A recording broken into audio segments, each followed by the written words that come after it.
Shalom Bapak Ibu, saudara yang kasih Tuhan. Selamat pagi. Kembali kita berjumpa di dalam GKK Menyapa.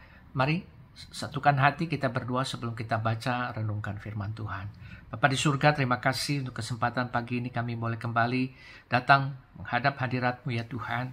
Kami mau berdekat lebih dulu kepada Tuhan sebelum kami sibuk dan disibukkan dengan berbagai kegiatan kami. Kami ingin merenungkan firman, bersabdalah, karena kami mau belajar dan diajar oleh firman Tuhan. Di dalam nama-Mu, Tuhan Yesus, kami sudah berdoa. Amin. Shalom Bapak Ibu yang dikasih Tuhan. Bacaan kita pagi ini terambil dari 2 Korintus pasalnya yang pertama.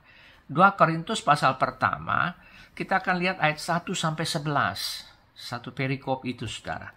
Tetapi kita tidak membaca semuanya, melainkan kita hanya melihat ke ayat yang ketiga dan keempat saja dari bacaan ini.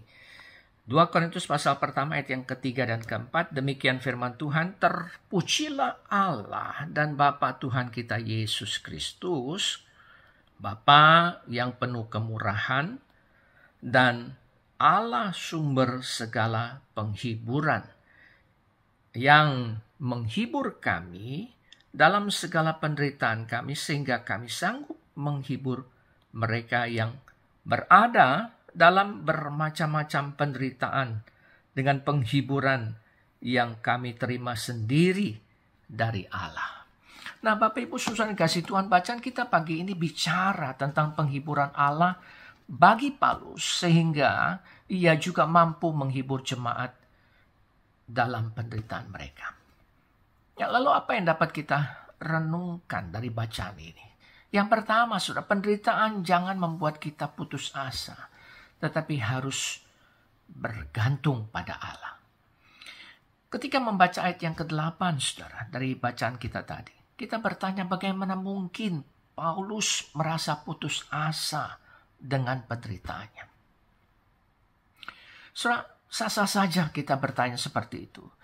Namun, kita harus juga memahami bahwa Paulus itu juga manusia, punya keterbatasan dan dia tidak mungkin berdusta dengan beban yang sedang ditanggungnya.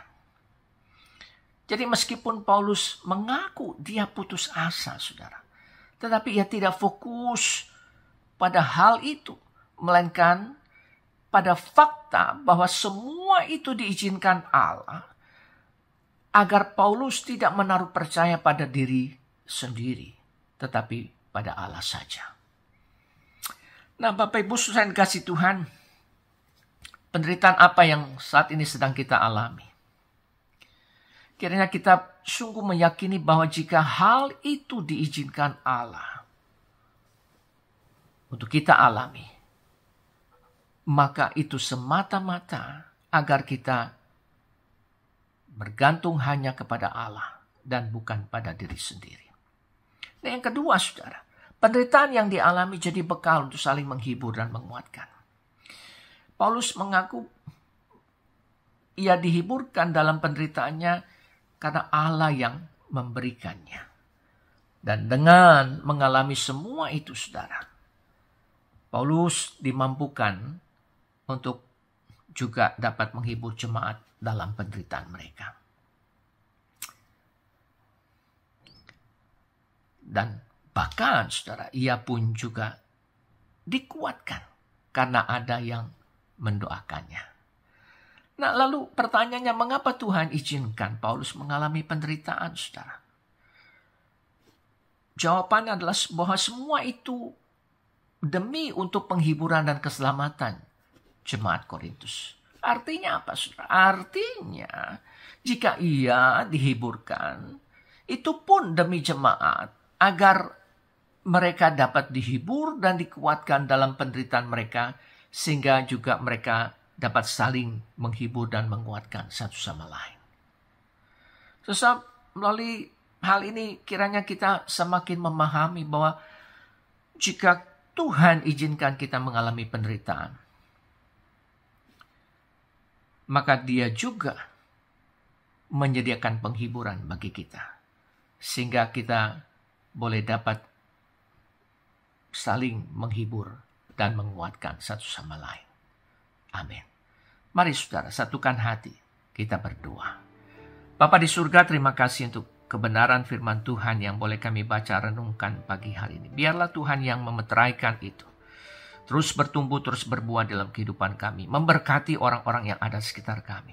Sehingga nama Tuhan boleh dipermuliakan. Berkati juga seluruh kegiatan yang kami mau jalani sepanjang hari ini ya Tuhan. Supaya berkat anugerah pimpinan-Mu boleh kami alami dan kami rasakan. Terima kasih Tuhan, inilah doa kami.